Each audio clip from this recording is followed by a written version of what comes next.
This short presentation is on adding items to Equella and some basic guidelines around doing that. It is important to remember that Equella does not have a file structure. You are not going to find neat folders and files as you do on your computer drive or USB. Instead, Equella is more like a pile of papers with tags on it, where the tags are keywords that are used to search for that particular resource. It is really important you give consideration to keywords or tags when you are considering adding an item to Equella.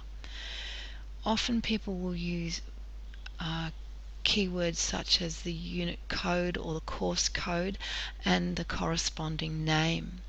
It's no good, for example, calling something worksheet 1 or worksheet 2 or assessment 1 or assessment 2, because in 6 months down the track, when you go to find it, if you've remembered that's what you called it, it's going to look the same as everybody else's anyway. So it's really important you give consideration to multiple keywords that you can search that item on.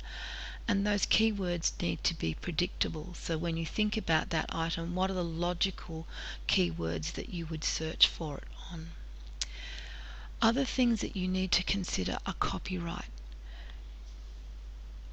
Copyright is really important because if things are created by staff, such as student assessment guides, course guides, worksheets, then they can all be grouped into the same Equella resource.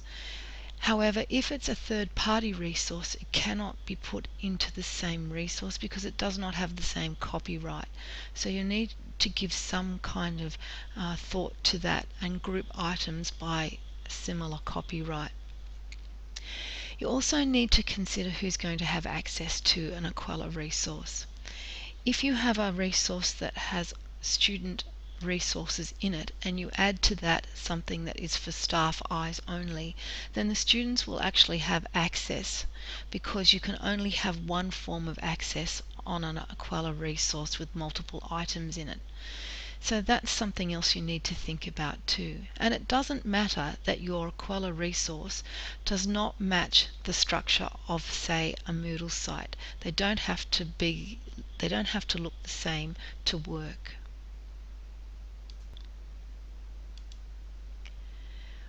In this representation we have an Equella resource, and the items in this are created by staff, so therefore it's the same copyright. We've got another Equella resource that we've created, and this one contains links out to YouTube and industry sites, magazine articles and blogs. These are all available in the public domain, so therefore there is educational use permitted on them, and in fact they could actually sit in this Equella resource here, Equella resource 1. So we could in fact group all these together like that. In our third resource, the items have been purchased commercially, and therefore they need to be grouped separately to the items that are in our big item where we combined resource 1 and 2.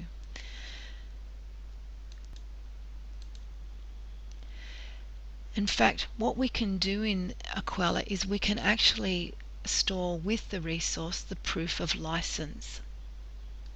And that makes it very useful for later down the track if the copyright is questioned.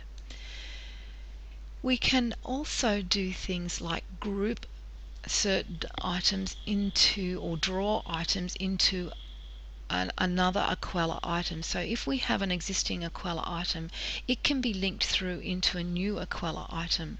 So what we have here is our big item that we created in the slide beforehand, our Equella item which has got commercial items in it, and we've also got other things here that have been created by other people, such as another institute, and the TAFE-wide collection is also represented here.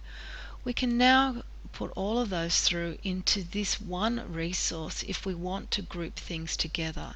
It's not necessary to do this, but some people still feel the need to be able to find everything together.